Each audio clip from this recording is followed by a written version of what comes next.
The Los Angeles Dodgers have made another trade. Another trade? Acquiring just kidding. Oh, God. Don't do that. That's not cool, bro. Cleveland Guardians shortstop Ahmed Rosario. What? The Dodgers have now made 2 trades this week.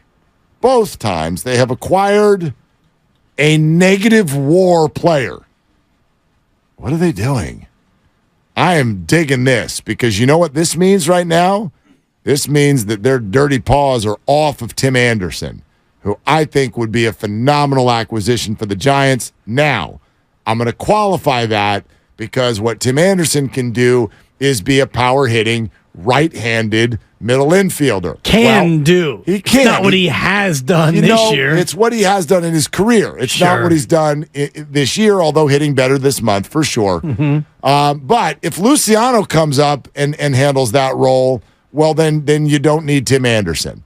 I still think the Giants need to make an acquisition up the middle of the infield. The Dodgers did too. The fact that they got this guy makes me smile because this is not the guy that you want if you're the Giants. This is a light-hitting, 265, 3 home runs. He's a speed merchant. Negative .3 WAR player. Sure. So the Dodgers have acquired Ahmed Rosario and Kike Hernandez, and color me not scared. Yeah, you can't trumpet Tim Anderson and what he's done in the past without mentioning what Ahmed Rosario's done in the past, which is better than what he's done this year.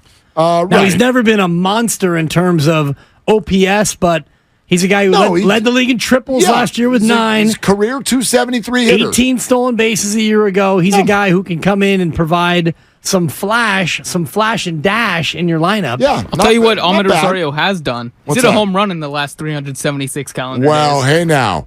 Listen, Tim Anderson's not coming if Marco Luciano has an awesome weekend against the Sox. If he has an awesome weekend against the Sox, maybe it's his gig to be Brandon Crawford's shortstop platoon mate. Sure. But they're going to acquire somebody. In the middle? Somebody. Yeah.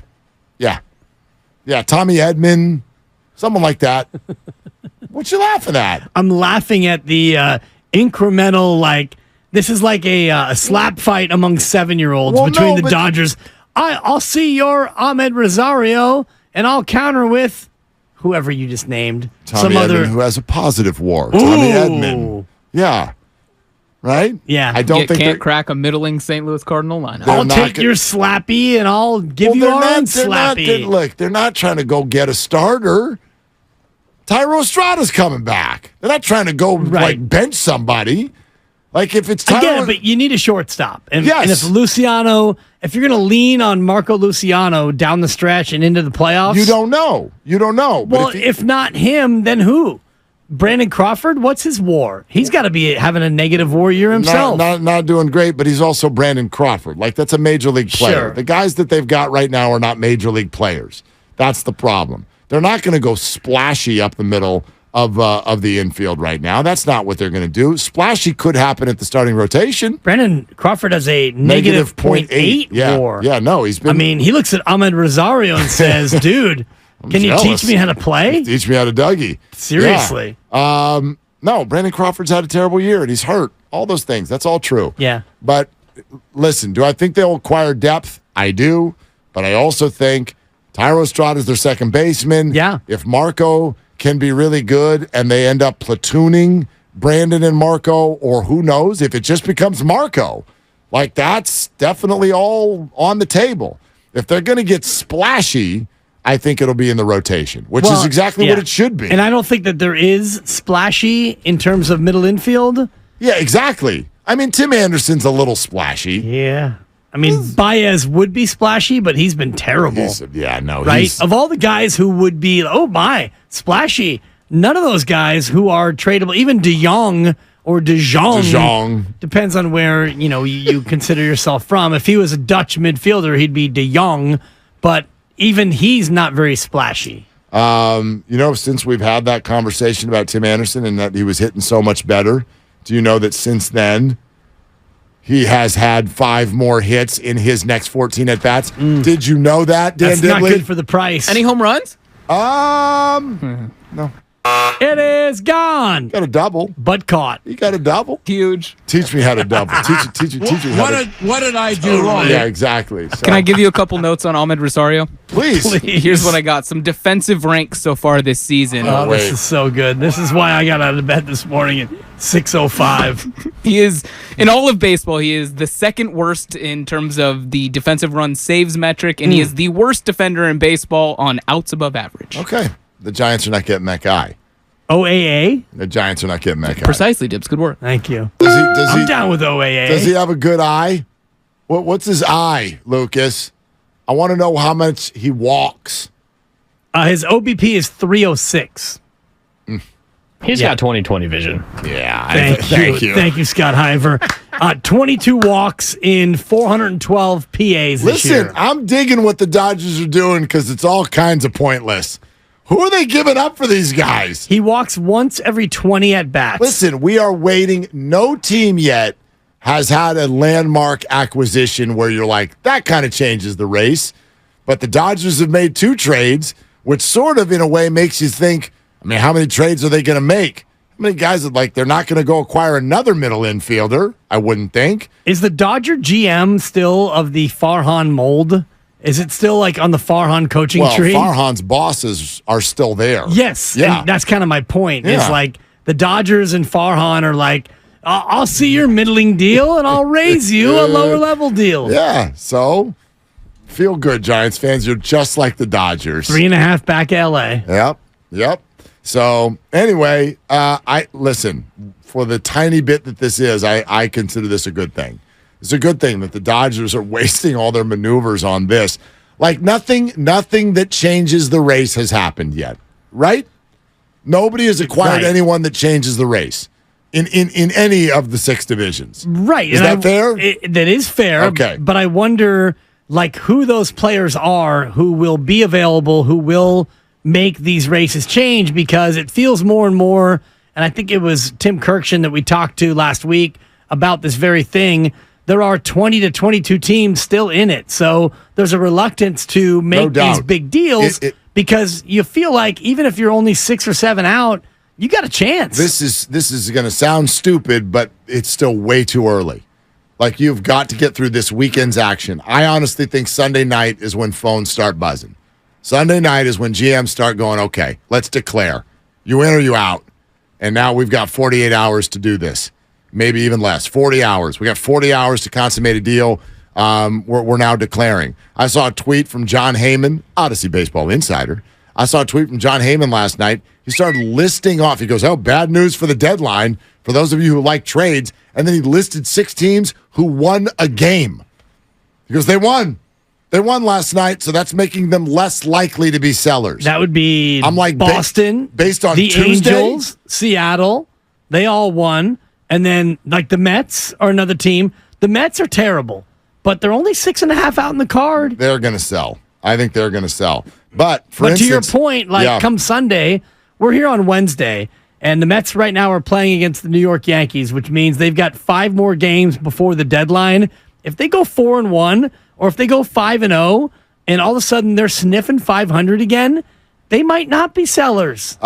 Stevie Cohen's not going out like some punk. I'll read you Heyman's tweet here in a second, which is pretty funny. But the first thing I want to do... Yeah, it's long overdue. It sure is. My gosh. You got ripped during the break. You got called on the carpet. I did. I did up one time. I know I did. Thank you. I did. I took it on the chin, and it's possible that I deserved it. I even piled on if I could. But only possible. I'm not copping to it fully yet.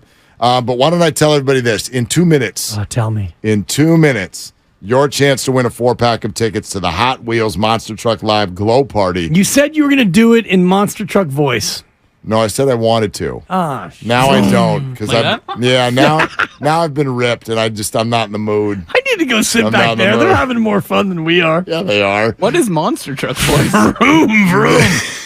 Sunday. The Hot Wheels Monster Truck Live Glow Party on August 5th and 6th at Chase Center, courtesy of the Golden State Warriors. Sunday. Now I want to win these tickets. 4-pack of tickets. If I do that again, that's the end of the show. You're hosting the rest of the way. So Like you'd ever relinquish, but go exactly, ahead. like I'm going to stop talking. That was hilarious. Coming up, more Panthers talk with Mark Grandy. Thanks. Thank you. 4-pack of tickets to the Hot Wheels Monster Trucks Live Glow Party, August 5th and 6th, Chase Center, courtesy of the Golden State Warriors. In 1 minute, we'll give you your opportunity to do that. But listen to how silly this sounds. But this is the reality of the baseball deadline, and then we'll get you back to your Kyle Shanahan sound. But Heyman just tweets this, quote, very bad day for the trade deadline. Bubble teams, Angels, Cubs, Padres, Mets, Red Sox, and Guardians all won and are thus slightly less likely to sell. You're going to whittle your trade deadline approach down to last night? Last night?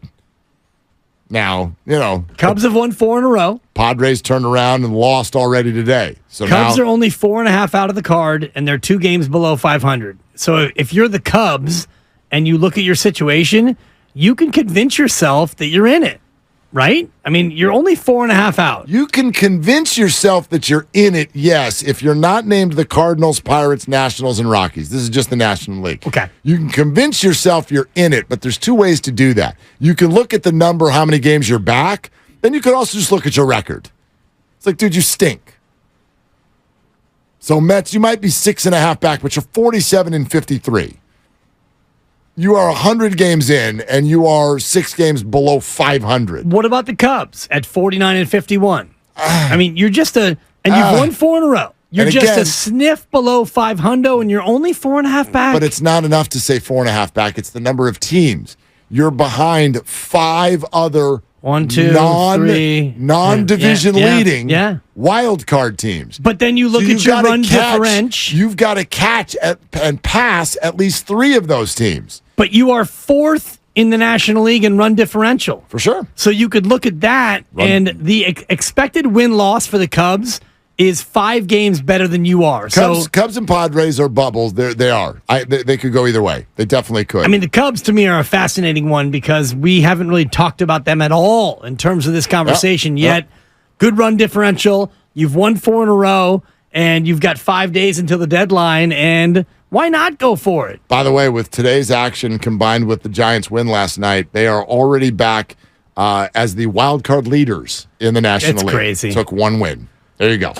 One little Yaz double down the line, and the Giants are leading the wild card against the Reds, and the Phillies now are in the 3rd wild card spot in a virtual tie with Miami and Arizona. And this is the hilarity of the race, and this is kind of what John Heyman from Odyssey Sports was talking about. Win percentages of the wild card teams, 539, 538, 535, 534, 534. Correct. You've got 5 teams within a half a game. 5 percentage points of one another. Right. Yeah. So, and the Giants haven't even played yet. To John's point, though, like a couple of wins here and a couple of losses there, it might change everyone's fortunes. Giants win tonight. I think they clinch. So, big game. Totally. Big game. It's a monster game, Mark.